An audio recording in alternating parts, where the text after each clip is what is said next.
ఇక Jubilee hills ప్రచారం జోరు మీదకి వచ్చినట్టే. 3 పార్టీల నడుమ తగ్గఫర్ ఉంటదుల్లా. కాంగ్రెస్ టికెట్ మీద నవీన్ యాదవ్ సారు, కారు గుర్తు మీద సునీతా మేడం, బీజేపీ తరపున లంకల దీపక్ రెడ్డి సారు. ఈలను గెలిపిస్తానికి పెద్ద లీడర్లంతా దిగుతాన్రు. ఓ మలక పాచారం తిరిగొచ్చిండ్రు సుత. ఎవ్వరు చెప్పుకునేది వాళ్ళు చెప్పుకుంటాన్రు, మాకే ఓటేయాలని. డెవలప్మెంట్ పేరు మీద కాంగ్రెస్, సానుభూతితోటి బీఆర్ఎస్, మోడీ మంత్రంతోటి బీజేపీ గట్టిగానే తిప్పల పడుతున్నాయి. మేం గెలుస్తామంటే మేం గెలుస్తామని అందరు లీడర్లు అంటారు. కానీ అసలు ఓటేయాల్సిన జూబ్లీ హిల్స్ వాళ్ళ మాట ఏందో తెలుసుకోవాలి కదా. చలో కానీ మరి అన్ని పడులు కష్టం చేస్తారు. అది అదృష్టంలా ఉంది ఎవరు రావాలని. ఇది ఒక జాక్ ప్యాట్. పని చేయి, కష్టం కొంచెం బయట వస్తాడు.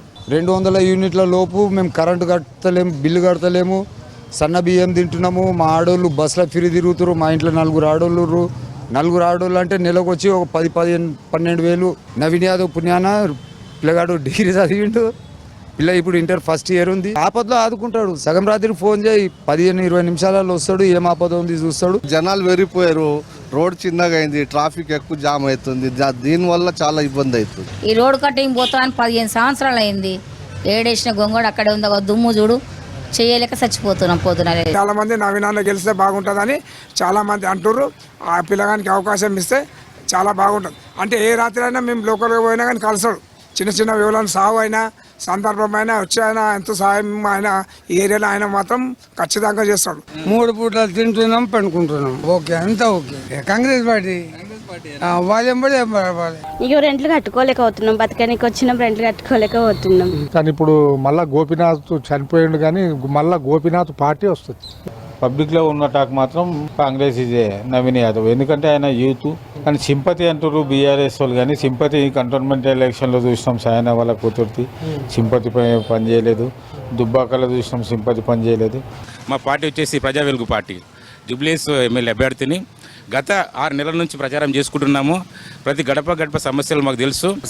వస్తే బీజేపీ రావాలా మేము కోరుతున్నాం. ఓట్లు వచ్చినాయి, అప్పుడు దేవుడు ఏం చెప్తాడో అదే ఇస్తాం. కానీ మళ్ళీ కేసీఆర్ వస్తాడు. టీఆర్ఎస్ గవర్నమెంట్ అయితే ఏం పనులు కాలేదు సార్. మా బస్సు కానీ ఎర్రగడ్డ డివిజన్లో 10 years ఉండే మాగంటి గోపీనాథ్. మా ఏరియాలో అయితే డెవలప్మెంట్ ఏం లేదు. మా ఇంట్లో 10-12-15 మంది ఉండే ఓట్లు వేస్తుండే. ఏమి ఇస్తారు మాకు? ఏమి ఇయ్యరు. ఏ పథకాలు ఫ్రీ ఇచ్చేసి సోమరిపోతులను చేస్తారు తప్ప కష్టం చేసుకొని బతకండి రాని ఏ ప్రభుత్వం అంటలేదు. అన్ని ఫ్రీ బస్సు వాడుకుంటున్నారు, మళ్ళీ అంటారు.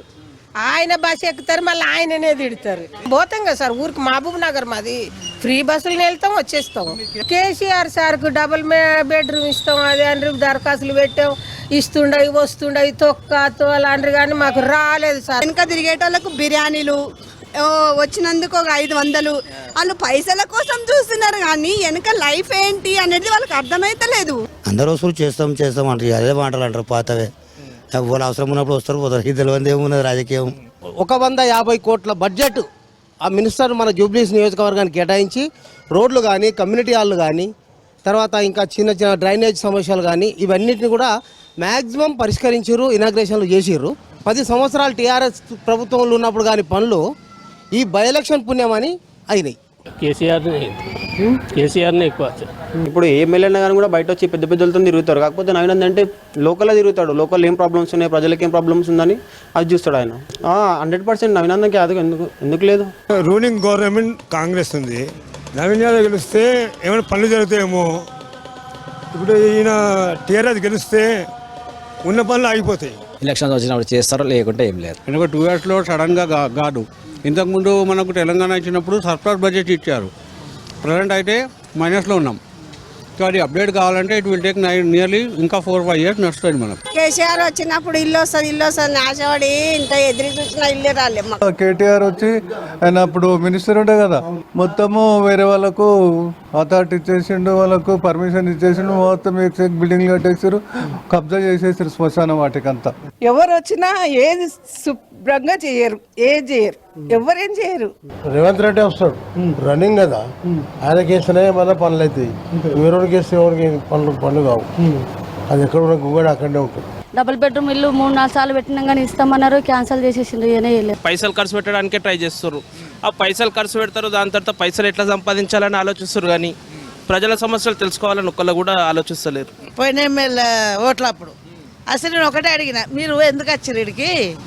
ఇంతకుముందు వచ్చే చెయ్యి పోయి రోడ్ వేస్తామని చెప్పిపోయారు. కాంగ్రెస్కి ఉంటుంది అన్న నవీన్ యాదవ్కి. ఆయన ప్రజల చూస్తాడు, చాలా మందికి అయితే హెల్ప్ చేసిండు. ఇక్కడ డ్రైనేజ్లు అక్కడనే పోతా ఉంటాయి, ఇబ్బంది అవుతుంది. బండ్లు పోవు, ఇది ముందే బోర బండ, కొంచెం చిన్న చిన్న సందులు ఉంటుంది కదా. మా గతంలో ఉన్న ఎమ్మెల్యే గారికి అనేక సార్లు చెప్పినా కూడా ఈ ప్యాచ్ వేయించండి, వర్షాలు వస్తాయి, నీళ్ళన్నీ భారీ ఎత్తున కొట్టుకుపోయి మాకు చాలా ఇబ్బందిగా ఉంటే కూడా గతంలో ఉన్న ఎమ్మెల్యే గారు కూడా పట్టించుకోలేదు. అలా అవసరం ఉన్నప్పుడు వస్తారు, ఓట్లు వేయమంటారు, ఓట్లు వేస్తాము. ఒక కరెంట్ లేకపోయినా, ఒక నీళ్లు డ్రైనేజీలు పోయినా, నీళ్ళు రాకపోయినా ఏది పట్టించుకోరు. నవీన్ యాదవ్కి ఇచ్చి మంచి పని చేశారా? ఇప్పుడు అందరు అనుకుంటారు సరే కరెక్ట్ పర్సన్కి ఇచ్చిరు, ఏమైనా ఉంటే ప్రాబ్లం ఉంటే వెళ్తే ఆయన సాల్వ్ చేయగలుగుతాడు, యంగ్ ఉండు, యూత్ ఉండు, ఏమున్నా సాల్వ్ చేస్తాడని అందరికి పబ్లిక్లో అయితే మైండ్ సెట్ ఉంది. అంటే నవీన్ యాదవ్ క్యాండిడేట్ చాలా మంచి వ్యక్తి అండి, ముందు నుంచి పబ్లిక్లో ఉన్న వ్యక్తి. అందుకోసమే కాంగ్రెస్ దిక్కు పబ్లిక్ ఎక్కువ చూస్తున్నారు. సింపతి అనేది ఏం లేదు బీఆర్ఎస్ని, కేసీఆర్ని అందరు మర్చిపోయినారు. వన్ సైడ్ అయితే నవీన్ యాదవ్ అనిపిస్తుంది. మాదైతే కాంగ్రెస్ పార్టీ రావాలని మేము కోరుకుంటున్నాం సార్, ఎందుకంటే చేంజెస్ కావాలని. హాఫ్ కిలోమీటర్ రోడ్డు మాకైతే పగలే నక్షత్రాలు కనబడుతున్నాయి ఇక్కడ. నవీన్ యాదవ్ 100% గెలుస్తున్నాడు ఇక్కడ. ఎందుకంటే ఆయన 25 సంవత్సరాల నుంచి ఆయన డివిజన్ మన జూబ్లీహిల్స్ కాన్స్టిట్యూషన్లో వర్క్ చేస్తున్నాడు. జూబ్లీహిల్స్ నవీన్ అన్న పక్కన ఇక్కడ కాంగ్రెస్ ఇప్పటివరకు టీఆర్ఎస్ వచ్చింది, 2 సార్లు వచ్చింది కానీ ఏం కాలేదు.